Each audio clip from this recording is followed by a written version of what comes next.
Hello दोस्तों, आप सभी को प्रभु यीशु मसीह के नाम में जय मसीह की, परमेश्वर के नाम की स्तुति और महिमा हो। फिर से मैं आप सभी का स्वागत करता हूं हमारे एक और नए वीडियो में। दोस्तों, आज जिस टॉपिक पर मैं वीडियो बना रहा हूं बहुत ही ज़रूरी टॉपिक है, क्योंकि बहुत बार हम ऐसा देखते हैं कि बहुत सारे लोग प्रभु यीशु मसीह पर विश्वास करते हैं, जिसके कारण उन्हें यह लगता है कि अब उनके जीवन में चाहे कुछ भी होगा सब कुछ मिलाकर भलाई उत्पन्न करेगा। जी हाँ दोस्तों, बहुत बार हमने ये सुना है जब हम किसी से कुछ बात करते हैं कि हमारे जीवन में दिक्कतें हैं, परेशानी है, या फिर आपने भी कई बार किसी ना किसी को बोला होगा कि मेरे जीवन में बहुत सारी परेशानी आती हैं, मैं क्या करूं, कैसे मैं चलूं। तो कहीं ना कहीं बहुत सारे लोगों ने आपको ये जवाब जरूर दिया होगा कि तुम चिंता मत करो, अगर तुम प्रभु पर विश्वास करते हो तो परमेश्वर का वचन कहता है कि जो प्रभु पर विश्वास करता है उसके लिए सब कुछ मिलाकर भलाई उत्पन्न करेगा। आपके जीवन में जो कुछ भी होगा वो आपके लिए भलाई बन जाएगा। तो इस प्रकार का जवाब आपको भी किसी ना किसी ने जरूर दिया होगा। लेकिन आज के इस वीडियो के माध्यम से मैं आपको कुछ ऐसी बातें बताने वाला हूं कि सबके लिए भलाई उत्पन्न नहीं होता है। हर व्यक्ति जो यीशु को अपना ईश्वर मानता है या परमेश्वर मानता है या उद्धारकर्ता मानता है, जरूरी नहीं है कि उसके जीवन में जो कुछ हो रहा है सब कुछ उसके जीवन में भलाई उत्पन्न करेगा। क्योंकि वचन की कमी के कारण, वचन की सच्चाई के कारण, यानी कि सच्चाई को ना जानने के कारण बहुत सारे लोग धोखे में रहते हैं और उन्हें यह लगता है कि हम चाहे कुछ भी करें, हमारे जीवन में हमारे पापों के कारण भी अगर कोई प्रॉब्लम आ जाती है, कोई दिक्कत आ जाती है, तो हमें डरने की जरूरत नहीं, क्योंकि प्रभु का वचन तो कहता है कि जो यीशु पर विश्वास करेगा उसके जीवन में सब कुछ भलाई उत्पन्न करेगा। लेकिन मेरे प्रियो, आज इस वीडियो के माध्यम से मैं आपको ऐसी बातें बताने वाला हूं, वचन के द्वारा समझाने वाला हूं, जिसे सुनने और समझने के बाद आपको समझ में आ जाएगा कि हर व्यक्ति जो यीशु के नाम से आता है उसके जीवन में भलाई उत्पन्न नहीं होता है, और किस व्यक्ति के जीवन में भलाई उत्पन्न होता है यह भी मैं आज आपको बताने वाला हूं इस वीडियो के माध्यम से। क्योंकि आज का वीडियो आपके लिए बहुत जरूरी इसलिए है क्योंकि वीडियो देखने के बाद आपको पता चल जाएगा कि आपके जीवन में भलाई उत्पन्न होता है या नहीं होता है, या फिर आपके जीवन में भलाई परमेश्वर के वचन के अनुसार होगा या फिर नहीं होगा। इस बात को अगर आपको जानना है तो वीडियो को पूरा देखिएगा, स्किप करके नहीं जाइएगा, वचन को समझने की कोशिश करिएगा और प्रार्थना के साथ वचन के द्वारा जीवन को चलाइएगा। तो चलिए दोस्तों, देर नहीं करते हुए आज के इस वीडियो को शुरू करते हैं। तो दोस्तों, जैसे कि मेरे वीडियो की शुरुआत में आपको बता दिया है कि आज मैं किस टॉपिक पर बात करने वाला हूं। बहुत बार मेरे सामने ये सवाल आया है, बहुत सारे लोग कहते हैं कि ब्रदर, जब हम किसी से प्रार्थना विषय बोलते हैं कि आप हमारे लिए प्रार्थना कीजिए, हमारे जीवन में इतनी प्रॉब्लम्स आ रहे, इतनी दुख आ रहे हैं, मुसीबत आ रहे हैं, तो बहुत सारे लोग हमें ये बोलते हैं कि तुम चिंता मत करो, जो मसीह पर विश्वास करता है उनके जीवन में सब कुछ मिलाकर भलाई को उत्पन्न करता है। तो क्या यह सही है? हम कुछ भी ना करें, कुछ भी ना सोचे, चुपचाप सिर्फ ऐसे बैठे रहें और हम ये विश्वास करते रहे कि प्रभु का वचन के अनुसार हमारे जीवन में भलाई उत्पन्न होगा?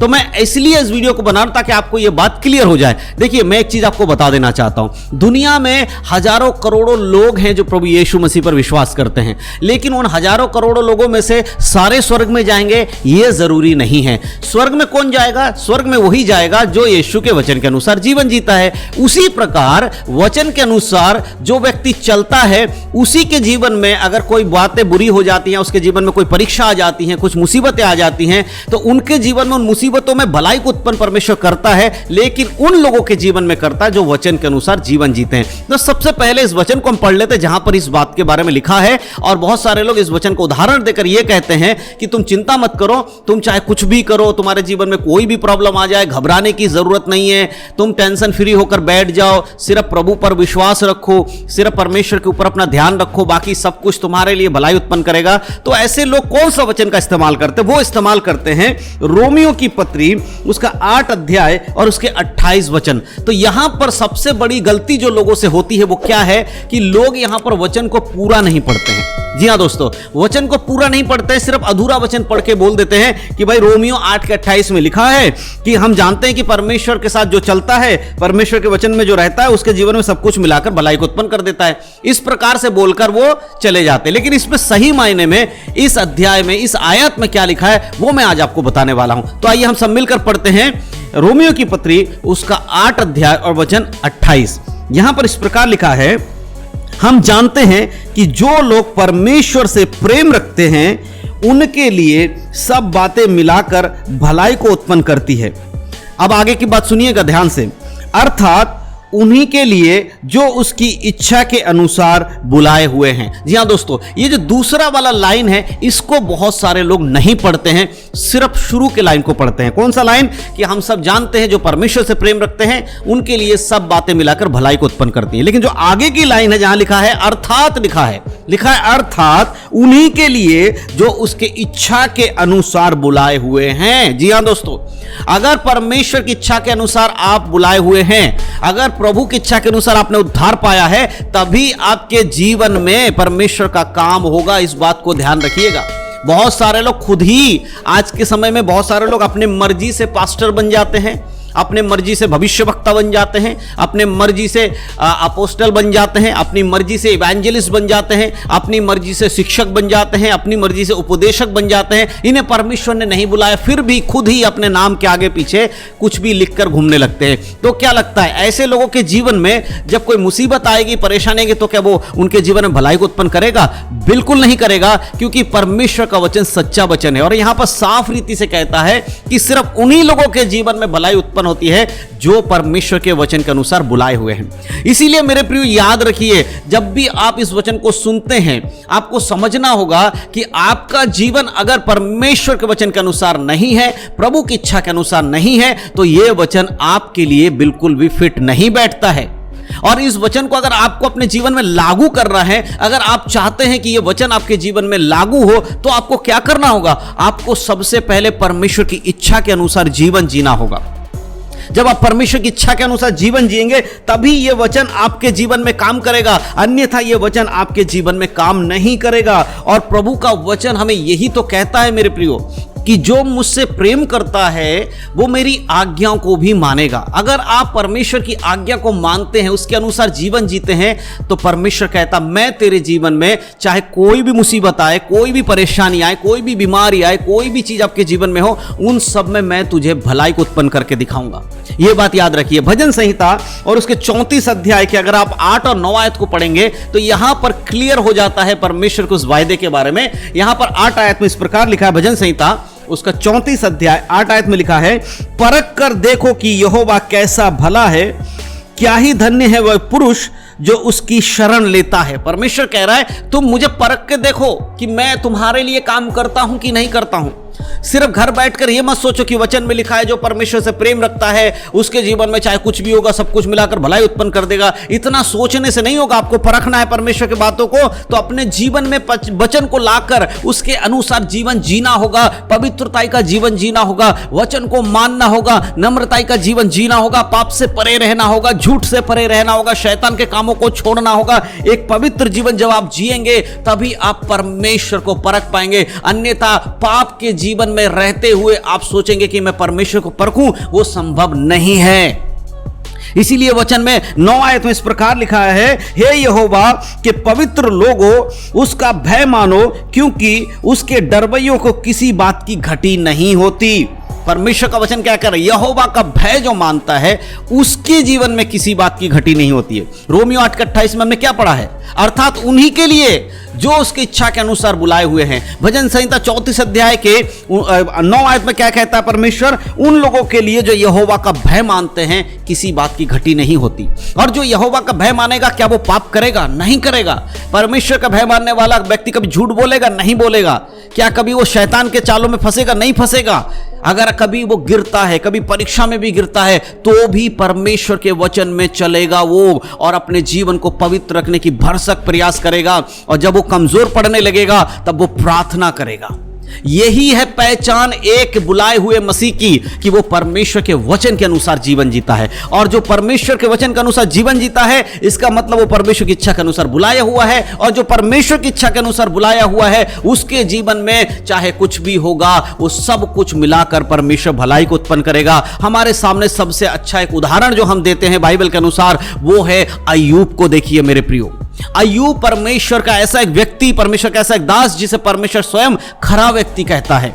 जब उसके जीवन में अच्छाई आ रही थी, अचानक से शैतान उसको परखता है, उसके जीवन में उसके सारे धन संपत्ति, उसके बेटे बेटियां, उसके नौकर चाकर सब कुछ खत्म हो जाते हैं, वो कंगाल हो जाता है। यहां तक भी नहीं रुकता शैतान, उसके बाद उसके शरीर में फोड़े पुंसी लेकर आता है, दर्द चोट लेकर आता है, उसकी खुद की पत्नी को भी वो बहका देता है, जिसके कारण उसकी पत्नी कहती है कि तू मर जाए ठीक है, लेकिन एक बार परमेश्वर की निंदा कर दे। इस हालात में भी अय्यूब क्या कहता है, जिसने दिया उसने लिया, उसके नाम की महिमा हो। और उसका यही स्टेटमेंट परमेश्वर के सामने जाता है और वो खरा व्यक्ति निकलता है, और परमेश्वर उसे उसके बुराई के अंदर, यानी कि उसके जीवन में जो परीक्षा थी उसमें भी उसे दोगुना लौटा कर देता है। परमेश्वर के वचन में लिखा है कि अय्यूब को परमेश्वर ने दोगुना प्रतिफल दिया, जो उसका खत्म हो गया तो उसका डबल उसको दिया। उसके जीवन की परीक्षा के समय में भी परमेश्वर ने उसको बदलकर भलाई में उत्पन्न कर दिया। यही होना चाहिए आज के मसीहों के अंदर, यही होना चाहिए। परीक्षा में आने के बाद भी गिड़गिड़ाना चाहिए परमेश्वर के सामने कि प्रभु मदद कीजिए, लेकिन बहुत सारे लोग परीक्षा में आते हैं तो परमेश्वर को कोसने लगते हैं कि प्रभु मेरे जीवन में परीक्षा क्यों आ गई, परमेश्वर मैं परीक्षा में कैसे पड़ गया, प्रभु मैं तो बहुत अच्छा जीवन जी रहा था, मैं तो बहुत पवित्र आदमी हूं, मैं तो हर संडे चर्च जाता हूं, मैं तो रोज प्रार्थना करता हूं, मैं तो रोज बाइबल पढ़ता हूं, फिर भी परमेश्वर मेरे जीवन में परीक्षा आ गई है। क्या वचन पढ़ते समय आपको यह वचन नहीं मिला था कि जो यीशु मसीह पर विश्वास के साथ जीवन जीना चाहता, भक्ति के साथ जीवन जीना चाहता है, अवश्य है कि वो सताया जाएगा? क्या यह वचन आपने कभी नहीं पढ़ा?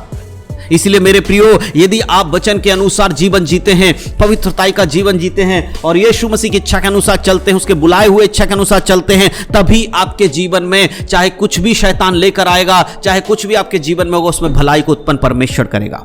लेकिन यहां पर इसका यह मतलब नहीं है कि आप खुद पाप में गिर जाएं, आप अपनी मर्जी से कुछ गलत कर दे और आपकी गलती के कारण आपके जीवन में कोई प्रॉब्लम आ जाती है और आप कहते हो परमेश्वर आपके वचन में लिखा है कि सब कुछ मिलाकर भलाई उत्पन्न करेगा। ऐसा नहीं होगा। अगर परमेश्वर के साथ चलने के कारण शैतान की वजह से या परमेश्वर के साथ चलने के कारण सांसारिक बातों में अगर आपको कोई प्रॉब्लम होती है, तो परमेश्वर का वचन कहता है मैं तेरे उस प्रॉब्लम्स को भलाई में बदल दूंगा, उस दुख को भलाई में बदल दूंगा। हर जगह यह वचन अप्लाई नहीं होता, हर जगह यह वचन लागू नहीं होता मेरे प्रियो। इसीलिए वचन की गहरी बातों को समझना सीखिए।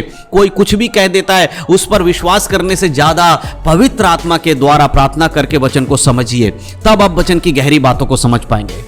जब मुझसे कुछ लोग ये बात पूछ रहे थे तो मुझे लगा बहुत अच्छा बात है कि लोग पूछना चाहते हैं कि आखिर इस वचन का सही मतलब क्या है। इस वचन का सही मतलब यही है कि जो लोग परमेश्वर से प्रेम रखते हैं वो उसकी आज्ञाओं को मानेंगे, और जो उसकी आज्ञाओं को मानेगा, परमेश्वर कहता है मैं उसके जीवन में सब कुछ मिलाकर भलाई को उत्पन्न करूंगा। यीशु मसीह ने यूहन्ना की पत्री में 14 अध्याय में कहा था, जो मुझसे प्रेम रखते हैं तो मेरी आज्ञाओं को मानेंगे। अगर आप परमेश्वर से प्रेम रखते हैं तो आप परमेश्वर की आज्ञाओं को मानेंगे, और जब आप परमेश्वर की आज्ञा के अनुसार चलेंगे, यीशु मसीह के वचन के अनुसार चलेंगे, याद रखिए आपके जीवन में चाहे कोई भी प्रॉब्लम हो, कोई भी परेशानी हो, उन सब बातों में परमेश्वर भलाई को उत्पन्न करने वाला परमेश्वर। हालेलुया।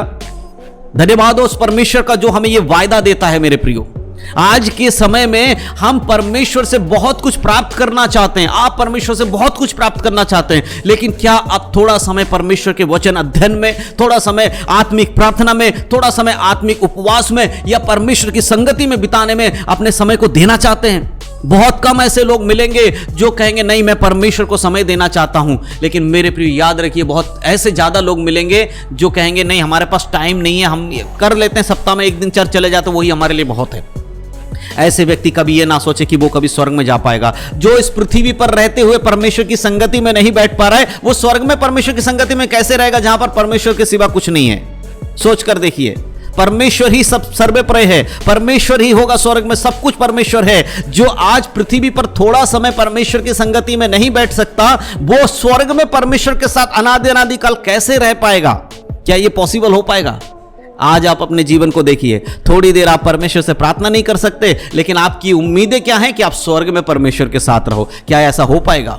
आज इस पृथ्वी पर अगर आप परमेश्वर के साथ रहने का एक मन बनाते हैं, उसके वचन के अनुसार चलने की एक इच्छा लाते हैं, तभी आप स्वर्ग के योग्य बन पाएंगे। क्योंकि स्वर्ग में तो परमेश्वर है ना, उसका सामना आप कैसे करेंगे जब इस पृथ्वी पर आप उसके साथ रहना नहीं चाहते, उसके साथ बातचीत नहीं करना चाहते, उसके साथ समय नहीं बिताना चाहते। इसलिए मेरे प्रियो, आज अपने इस जीवन को बदल डालिए। सिर्फ एक नाम के मसीह बनकर मत रहिए, बाइबल के अनुसार मसीहत बन जो है वो अपने जीवन में लागू कीजिए। यीशु मसीह ने नहीं कहा था कि जाओ और लोगों को मसीह बनाओ, यीशु मसीह ने कहा था जाओ और जाति जाति के लोगों को चेला बनाओ। और चेला वही होता है जो गुरु के नक्शे कदम पे चलता है, जो गुरु के नक्शे कदम पे नहीं चलता वो चेला नहीं होता है। मेरे प्रियो, अगर आज आप यीशु के वचन के अनुसार चलते हैं तो ही आप उसके सच्चे चेले हैं, और जो उसके वचन में चलेगा उसको परमेश्वर कहता सब कुछ मिलाकर मैं भलाई को उत्पन्न करूंगा। इसलिए मेरे प्रियो याद रखिए, यीशु के आगमन से पहले ही आपके पास समय है, उसके आगमन के बाद आपके पास समय नहीं है। इसलिए आज अपने जीवन को परखिए, देखिए